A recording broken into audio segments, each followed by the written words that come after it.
So last week, Simon wowed you with his amazing Draw My Life drawing skills with a Z. But as for today, hi, I'm Martina, and this is Draw My Life.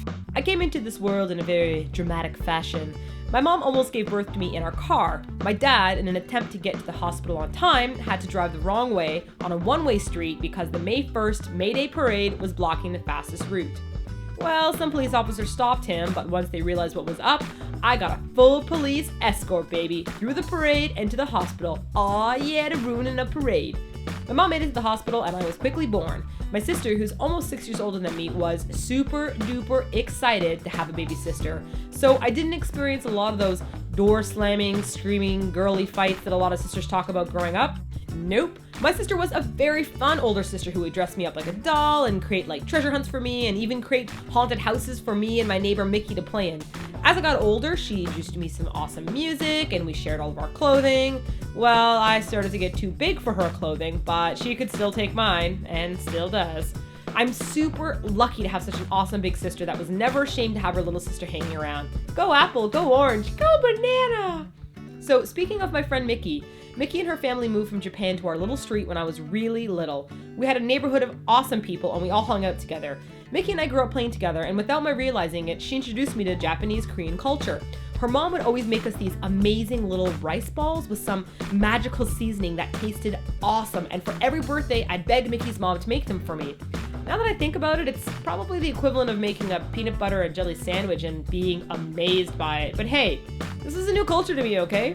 Everything about Mickey's home seemed magical. The tiny rabbit doll house filled with little human objects, the blue and pink haired twin angel toys, the long legged cartoon with big round puffy yellow balls on her head, reading comic books backwards, it all just blew my mind. Every summer Mickey would come back from Japan and bring me something, and soon I got to know these characters better. I fell in love with Sailor Moon, but my other friends at school didn't know what I was talking about. Soon, Sailor Moon the cartoon came to Canada on YTV, and I couldn't believe it. I watched every episode and every rerun. I even bought the soundtrack, and I was friggin' devastated to find out they weren't going to air the rest of the episodes. I became a kind of Sailor Moon fanatic, using the internet to find anything I could about the series, and I soon discovered that there were entire comic books about her, but they were only in Japanese, and the drawings were so much more beautiful than the TV show. I started to collect Sailor Moon stuff from all over tiny Japanese shops around Toronto and outside Toronto, but from there I discovered more comics and more food and this whole other world existing outside of North American culture. I tried to meet other people who were also interested in Japanese and Korean things, but I really couldn't find anyone besides Mickey. And Mickey would tell me all these stories about Japan and karaoke culture and those rice balls that I love and how they're available at any corner store for cheap. I just kept my hobby to myself. I just surfed the internet looking for friends, but there weren't any forums, no Tumblr, no Facebook, nada. Oh, I did have one friend named Tuxedo Mask on MRIC who lived in South Carolina. Anyone else remember that? Before Twitter, before MSN Messenger, before ICQ, there was MIRC. Okay, sorry, I need to stop and shake my old cane at you. The whole point of this long ramble is that there really wasn't anyone to talk to, but since we started to eat your kimchi, I feel like the nasties are the group of friends I didn't have when I was growing up. Now I found a whole new group of friends from all over the world who like K-dramas and J-dramas and who understand my Sailor Moon references and listen to K-pop and read manga and manhwa and dress up like Sailor Moon for Halloween in high school. No, maybe that last one was just me. So besides my fascination with Japanese culture, I did have lots of friends growing up. I was actually a big old tomboy and I loved playing sports. Because of that, I had lots of boyfriends, but not like boyfriends, just like friends as boys. Wasn't really in the female category according to my male friends with the baggy t-shirts and baggy jean shorts. Thanks, guys. But I had lots of friends due to my jokey nature. I really haven't changed that much since grade 1. To add to my already overwhelming sex appeal, in grade 6 we were all tested for musical talent to see who could join music class. I was selected and was super excited to play the drums or the guitar or the trumpet, and I was like, oh yeah. But the music teacher asked if anyone could make a sacrifice for just 1 year and play the baritone, not the baritone sax, one of these. Because if we didn't have a baritone, we wouldn't have a low brass section and we couldn't join any competitions. So I volunteered to play what looked to me like a tuba. Well, it turns out I was forever tricked and stuck with this smexy baritone. Yep, once I entered high school, the music teacher needed a low brass section, and I forever played the baritone. Why are there no tuba players to save me? There is nothing like playing a super sexy baritone in front of the whole high school for every event and holiday. Oh my god, music student, you play that flute, guitar, drum, violin, piano so well. Hey Martina, way to sound like a fart. Back to sports. By the time I was in high school, I had a nice injury record. I dislocated my shoulder playing pickup football with my friends, broke my arm and my wrist playing football, dislocated my knee in karate just by bending down in a low stance.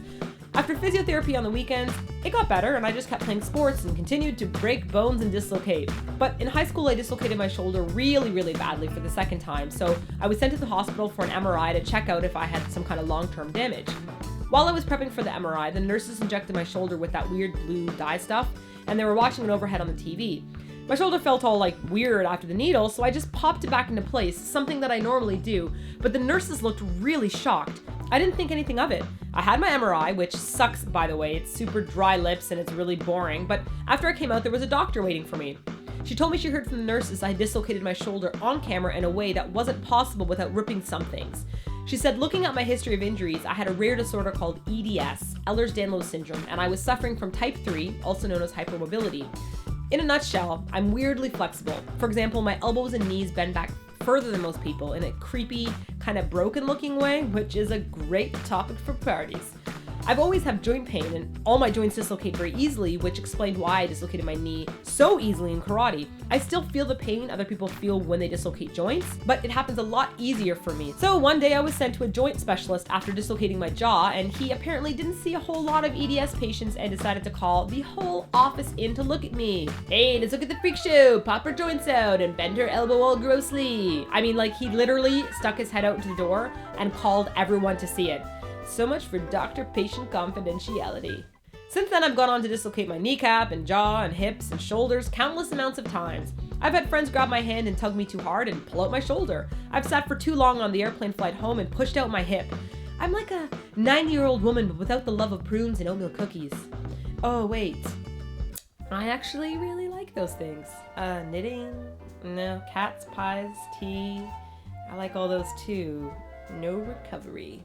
The most painful task of my day is definitely sleeping, which probably explains why I don't like going to bed. I have to sleep on a super soft foam topper with an extra soft pillow to keep my jaw from dislocating, and I still wake up with dislocated joints no matter what. I'm like a transformer in the morning, but without the cool car transformation, just the sounds. So after many more injuries, my doctors recommended that I quit sports and just stick to swimming, but not just swimming, gentle swimming. Oh man, this totally sucks. So even though I look normal on the outside, well, arguably normal, I'm in pain every day all day. I do have quite a high pain tolerance now, but some days, honestly guys, it just really gets me down because there's really nothing I can do about it.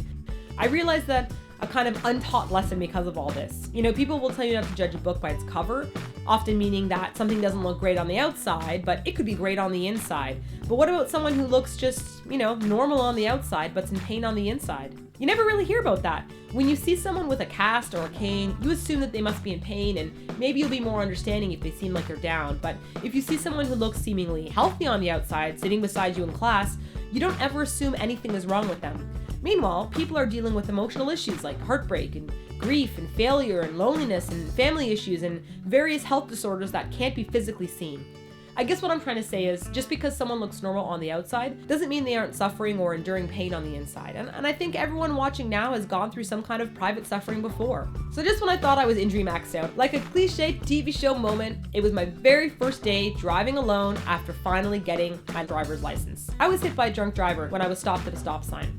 I saw the headlights coming, but I just didn't register that he wouldn't stop. I remember it very clearly, leaning forward to find a tape to change the music. Yes, I said a tape. Luckily, I had no airbag in the car, or my closeness to the steering wheel would have killed me. I remember the seatbelt snapping really hard against my collarbone and then hitting the back of my headrest really hard. Unluckily, I was so far away from the headrest that I cracked a vertebrae in my neck, I got whiplash, but surprisingly I didn't feel any pain. I was just really calm. I kind of felt like, oh my god, this is so typical that this would happen to me. My parents are gonna be so upset. I called my parents and they were really upset that I would joke about something like this, but once I told them I wasn't joking, they called my sister and they were at the scene in a jiffy. I was totally fine for a while, but then I started to go numb, like half my body started to feel all weird and numb. The ambulance finally came and took me to the hospital and I got a sexy neck brace. Oh yeah, so cute here and sexy, free and single. After all the x-rays and tests, a police officer came to interview me and said that the driver that hit me was indeed super duper drunk and this was actually his second drunk driving accident. So blah blah blah, going to court, blah blah blah, problems, blah blah blah, let's all skip that. Now I'm in physiotherapy again to ensure that my neck will be able to bend in the future. After the accident, I had crippling headaches, I saw double vision, I had problems focusing in school, and I just felt all over crappy. I was really angry that this happened to me. I was angry I had to spend time after school going to the physio clinic. I was angry I had a permanent pinched nerve in my back, which caused my back and neck to be on fire. I just felt really angry and felt like it was so unfair. But then one day I realized maybe it was important for me to get hit by this drunk driver. What if I wasn't there? Would he have gone on to kill someone? And that thought kind of just blew my mind. Maybe I was really the perfect candidate to stop that drunk driver. Considering I was already in pain every day, what's an additional neck problem? I should really just focus on being happy and realizing that I wasn't more seriously injured, you know? I designed a tattoo for my neck, which some of you might have seen. It's there to remind me to forget about the pain and to focus on something happier.